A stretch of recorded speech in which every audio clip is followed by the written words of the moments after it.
Welcome to a Captain of Industry special, and with us today is the CEO of MTN Rwanda, Mitwa Kaemba Ng'ambi, speaking to us here from Kigali, Rwanda. My name is Arnold Kwizera. You can tweet us if you want to be part of this conversation at CNBC Africa or I directly at The Real Kwizera. Thank you for making the time, Madam CEO. First of all, didn't get a chance to say congratulations and welcome to Kigali. But here we are now. Thank you so much. And we could start potentially from there. You're coming to Kigali and taking over the helm of one of the leading networks in the country. What has that journey been like so far? Thank you so much, and pleasure to meet you. Thank you for having me on this show.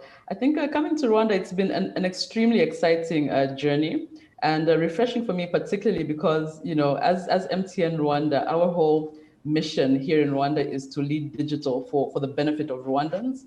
But I think it's extremely refreshing to see that that's exactly, the focus and the, goal of the state as well, as far as driving digital and cashless is concerned. So, you know, it's very refreshing as a leader when you come into an environment where, you know, what you have as personal goals, what you have as company goals are really mirrored with the agenda of the state. So it's been really refreshing so far. I come from Zambia personally, and I've also enjoyed the very quick assimilation. Rwandans are very warm people and very similar to my own back home. So it's been a fantastic journey so far. Let's talk about short term. You came in and then the pandemic happened, so that must have put you off your rails a little bit. How has that adjustment been in terms of, you know, company structure, changing your yearly goals? Yeah, I think it's a situation that continues to evolve, and so does our response as leaders, doesn't it? But I think as a leader, first of all, the one thing that has really resounded in form of the traits that you have to have as really, really strong during this period. One is obviously around laser focus. You know, I've tended to, prioritize amongst the myriad of things that we have, focusing mainly on those that are super important. And for me, those have been our customers, our team, which is our people, as well as the communities that we serve. So it almost allows you to, with the limited constraints that you have in terms of movement and things like that, it focuses you in specific areas that you know are of super importance. So I think the pandemic has been good for that, at least, you know, whereas there are 1 million things to do, you know, it has allowed us to really zero in on what those critical aspects of the business are. As a leader also personally, I think one of the things that the pandemic has taught all of us, and I speak to various CEOs as well, is that, you know, the pandemic has been and continues to be a leadership lesson in resilience, because we're dealing with so many moving parts during the course of the day, during the course of the weeks. You could be fully operational in one day, it could be a lockdown in the next. So that ability to continuously bounce back from various different scenarios every single day is reinforcing our strength as resilient leaders. I think beyond that, you know, given that none of us, at least in this generation, have ever experienced a pandemic such as this one, I think it's also lending itself to lessons in compassion, not only towards the people that we serve, because everybody's reacting to this situation differently, but also compassion upon ourselves to say, you know, at the end of the day, in as much as we're CEOs, we're leaders, we are humans first. You've been talking to our various CEOs in terms of arming yourself. Of course, no one has had the experience of a pandemic before, but individually, how do you arm yourself every day? You wake up in the morning and you're like, okay, what do I need to do to get through this pandemic, to make sure I have the right skills, to make sure I lead my team so that it's not only efficient, but it's also compassionate, as you mentioned? Yeah, I think all the leaders will probably relate to this. In the first couple of weeks when the pandemic hit the African shores, I think there was a feeling amongst all of us to say, look, we just have to hang on for a couple of weeks. This is going to pass and things will go back to normal. But as the situation stretched into weeks and then months and then a couple of months, I think there was a realization amongst all of us, especially myself, around how, you know, changing the mindset to looking at the pandemic as something that's going to be here temporarily and go away very quickly, as opposed to us looking at it as, you know, an opportunity for us to rethink and revise and review our daily operational efficiencies. And therefore, for me, I'm looking at this as an opportunity to really throw on its head all the conventional things that we had and held dear. I'll give you a classic example of working from home. There's so many of us who thought, you know, working from home wouldn't be possible. But, you know, at the moment I'm speaking to you, I'm in my home and I'm having this conversation quite nicely. But if this was 6 months ago, I would have physically had to come to CNBC Africa to have this conversation. So I think for me, it's always about finding that silver lining And even from the business perspective, we're going to talk about that in a minute.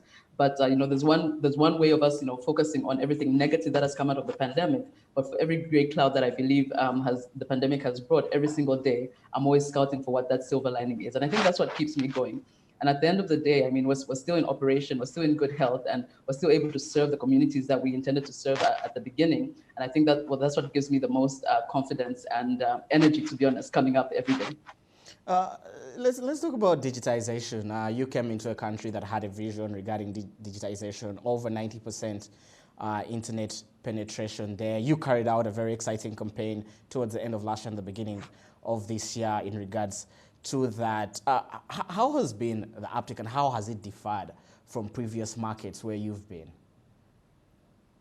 Yeah, I think the journey that Rwanda is on, to be honest, has been a really interesting one for me, in the sense that, the will and the sheer support from the entire stakeholder environment is extremely high. And even if there are constraints in certain aspects of the industry, I think that the sheer willpower alone is what has defined Rwanda beyond some of the other markets that I've operated in. I'll give you a classic example, for instance, around the building blocks that are required in order for us to build a very strong digital environment. One of them, for instance, is around infrastructure. And you find in Rwanda, the investment and the focus around infrastructure, both from a private sector perspective and public, has been very strong. MTN, for instance, over the last few years has invested quite heavily on expanding its wireless network, but also fiber as well. But we've also, in the recent past, partnered with our regulator, RURA, in terms of trying to enter spaces where connectivity doesn't exist today. So those sort of conversations and partnerships, for as long as they exist, lend themselves to a much stronger infrastructure environment that allow, a very good foundation off of which these digital ecosystems can be built. So infrastructure is one. Then we talk about smartphones as well. And this is the campaign that you referred to. In December, we launched the Connect Rwanda campaign, which had the sole ambition to put a smartphone in the hands of every single Rwandan. And this was done on the back of our understanding that penetration of smartphones in Rwanda was quite low and still remains to be so at sub 20%, which is relatively low when you look at the other countries in the region. But I think the understanding of these gaps that exist and the appetite for the entire ecosystem to support initiatives such as Connect Rwanda, I think is very refreshing. And to be honest, in the last 6 to 8 months, even the smartphones that we see on MTN's network has also grown leap and bounds. So in as much as we're coming from a very lengthy journey, I do believe that Rwanda is well positioned to grow leaps and bounds. So apart from devices, I mean, when we talk about things like digital literacy programs, I do know between ourselves and various stakeholders as well, a lot of emphasis and focus around how we can bridge that gap. As you're aware, Rwanda has the very ambitious plan to grow digital literacy to the tune of 60% by 2024. And that's not going to happen only by one actor in the channel, right? It's going to be efforts amongst all of us. And we as MTN have quite a very large agent footprint of about 40,000 across the country. And we're using that footprint to leverage and try and develop digital skills within the population as well. So I believe the building blocks are there, and the willpower and the energy that's being driven into public and private partnerships is what will really set Rwanda apart from a lot of the markets that I've been in. Talking about public and private partnerships, when we look at Africa as a scale, mobile phone penetration on the continent, especially in sub-Saharan Africa, seems to be way below global average. What do you think can help to spark growth? Yeah, I think it's a combination of various things. So like I mentioned, I think the maturity of infrastructure is definitely one, because to spur digital growth or to spur any form of any form of penetration of digital services, the infrastructure must exist. And once that infrastructure is in place, obviously it speaks to now the tools that people must use to access that infrastructure. And in our case, a big part of those tools are smartphones, are tablets, are laptops, whatever the case may be, and programs that facilitate the ease of access to these tools, whether it's through Connect Rwanda or subsidy programs or financing programs. These are the initiatives that could help accelerate the penetration of the tools required by customers to take advantage of the infrastructure. With infrastructure in place, with tools highly penetrated, then now it's down to us who are service providers to provide or continue to provide affordable digital solutions. And in the affordability space, I think across the industry, and not only in Rwanda, across the continent, to be honest, As the cost of production of technology, quote unquote, continues to reduce, and the scale of the people who are taking advantage of technology continues to grow, the reality also is that the prices and the value propositions become a lot more accessible by the wider part of the population. With that said, digital literacy also becomes a very important part, because no matter how much infrastructure you have or tools you have, no matter how affordable your products are, in the absence of that knowledge of how to take advantage of those solutions, then it's a moot really ambition. So I think among these four pillars is what is really able to accelerate the penetration of digital solutions. And of course, I mean, it's down to service providers like ourselves as well to innovate in this space. And this is where you see platforms such as mobile money playing a really key role. There's an ambition of the state and also our own ambition to really drive financial inclusion, but in the absence of innovative solutions such as mobile money, that becomes difficult. So the continuous evolution around innovative solutions is also key. Talking about those continuous solutions, in your perspective, and this is from a personal point, what do you think is the future of many of the industries moving forward? Because of course, some are going to become obsolete, and we've already seen that. Yeah, I know digital is definitely a big play, and if it's one thing that COVID has taught us, it's the importance and the efficiency that digitalization brings.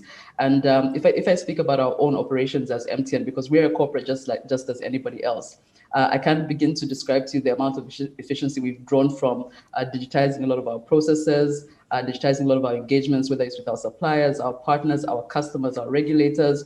So digitization is definitely a big play.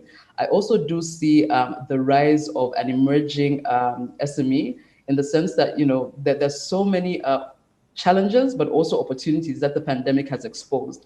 And it's going to be down to those SMEs that identify those problems or opportunities and develop solutions to them that are really going to emerge coming out of this very, very strong. I think beyond that, apart from the rise of the emerging SME, there's also, I think, definite room for digital players in the market. So whether it's SME or large, those providers that are able to provide digital solutions in response to needs and challenges that exist, but in a way that is efficient, both from a cost perspective and also from a use perspective, is what's going to drive. The future, to be honest, is digital. Talking about digital and very similar infrastructure, one of those things MTN has been at the forefront of has been mobile payments, things like Momo Pay, if I'm to mention, and just want to let the cat out of the bag. And I feel people in the telecoms and banking sectors have been very humble about this. The truth of the matter, when we look at some of your listed competitors across the continent, there has been an uptick in your services. Vis-a-vis, it has translated into revenue growth. What do you forecast for the next half of 2020? And by how much do you forecast more growth? Yeah, I think it's not so much actors you've spoken to being shy or humble. I think it's more the humility of us being part of such a very large ecosystem. I mean, if we talk about the financial services industry within Rwanda. In Rwanda, as you know, as published also by the FinScope report, 93% of all Rwandans today are financially included, and it's actually very humbling for us to play a very big part in that. Over the 6 million people within Rwanda who are formally served by a banking or non-banking financial institution, we serve almost 6 million. We serve almost 3 million customers of that. So that's pretty much 50% of the formerly served are served via mobile money. So with that recognition of the impact that we've had as a company within the overall ecosystem, it's more humbling than it lends itself for us to talk about the many, many numbers that we've gleaned. But having said that, you mentioned an important point around the impact that COVID-19 has had on our business operations. And if I just talk mobile money specifically, I think the first half of the year was shy of about 17% of our expectations from mobile money revenue. But we knew this was going to come through because we had made a very bold move in conjunction with the Central Bank of Rwanda to make a very strong contribution to the fight against COVID in discouraging physical cash payments and therefore making transaction fees free. Coming into the second half, while revenue was a bit muted in the first, what we saw as an impact of that was, really good growth of activity levels we saw a whole lot more adoption as far as mobile money services and payments is concerned. So right now, for instance, within the mobile money space for MTN, we have over 50% of our customer base are currently actively transacting on mobile money. Now, while that we haven't fully recovered from the previous period, of course, we're very optimistic that we will pull through coming into the close of the year, given the level of activity that we continue to see. As a business, we're very cautious to share our forecast for the overall growth, and it's natural, I think, because the situation is very fluid. But we are very cautiously optimistic, probably forecasting at about a 12% growth year on year. And this, to be honest, is quite strong given the circumstances. And if I compare our performance this year to last year we grew up by about 22%. So that 22% has shrunk slightly to 12. But I think given the current circumstances, 12 is relatively strong. Talking about that growth, we've seen lobby conversation across very different markets asking for a split in companies like yours. That's the financial aspect, something like MomoPay, from what was deemed as your traditional business, which was telecommunications. What's your personal view on this? Because banks are seeing you as a threat. Right. I mean, I don't see banks as a threat, and I don't think they should see mobile money as a threat either. I think collectively we work together quite really well. Given even the performance that we've seen on financial inclusion stats, we work really well complementing one another. I think the reach that telecom providers provide, as far as the reach of the distribution network, we're able to reach very remote areas and collect the monies that are existing in those remote areas and bring them back into the banking system. So I think the relationship that we have with the banks is very symbiotic. I think one cannot exist in isolation of another. As far as a split of companies concerned, I think it really just depends on size of business, regulatory frameworks, and things like that. I think within Rwanda, the requirement has not been there specifically around separation of company, but I think for improved efficiency and for improved governance, definitely could be something that could be explored possibly in the future as businesses grow as well. For Rwanda, we've taken the stance that the financial services function would still remain within the ambit of MTN Rwanda. But then again, as the business grows, it's obviously something that continues to be reviewed. Let's talk about something historical, and this happened before you came to the helm of MTN Rwanda, and that is like fines from Rura. Yeah. That in a way affected some of your shareholders and your global dividend targets, even your Rwandan dividend targets. As a leader, are we certain that, and this is more or less you're speaking to your shareholders, that this is not going to happen anytime in the near future? And what kind of systems have you put in place to ensure that you follow what the likes or the regulators like RURA are putting in place? Yeah, no, I think as MTN Rwanda, we pride ourselves on being a very good corporate citizen and one that is respectful of all the laws and regulations in the land that we serve. So whenever there are any regulatory obligations, we try our level best to ensure 100% compliance across the board. I think from a shareholder perspective, the confidence that they can glean is from the performance of the business over the last few years. We've rebounded very, very strongly from the incident in 2018, which was resolved really amicably across all the parties. And I think, the importance of compliance and compliance not only to laws and regulations, but also to our own internal ethics and guidelines cannot be overstated. So from an operational perspective, a lot of focus is placed on ensuring that all the regulations that we have obligations to hold are absolutely held. And where there's evolution of a business operation that may slightly contradict with any form of regulation, we have a very strong and open relationship with all the regulators in the country to ensure that no such things recur in the future. And I think the confidence can be gleaned by the performance that we've had over the last couple of years. So what should we expect, especially in the last half of this year, or if possibly, because we are getting into the last quarter already, in regards to possible new products?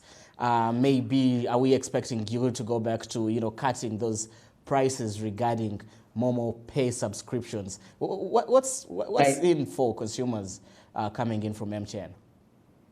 Yeah, as you mentioned, Momo Pay, let me maybe start with that. I think, one of our hugest focus going into the rest of the year is to continue to build upon the strengths of our mobile money ecosystem. Like you mentioned, we've really tried to advance beyond just the normal person-to-person transactions in terms of use case for mobile money. And we're really trying to build a merchant ecosystem that allows you, me, anywhere I go to pay using mobile money or any form of digital payment. So for that reason, there's a huge emphasis and focus around the onboarding of merchants so that your corner shop, your service station, your taxi man, or your motorist driver can all accept mobile money as a form of payment. To date, we've onboarded just under 40,000 merchants. Which is a great number, but I think it's very far from where we want to be. So it's something that we continue to expand upon so we can really, together with the state, achieve that agenda of driving an extremely cashless economy. So that will remain the focus on mobile money.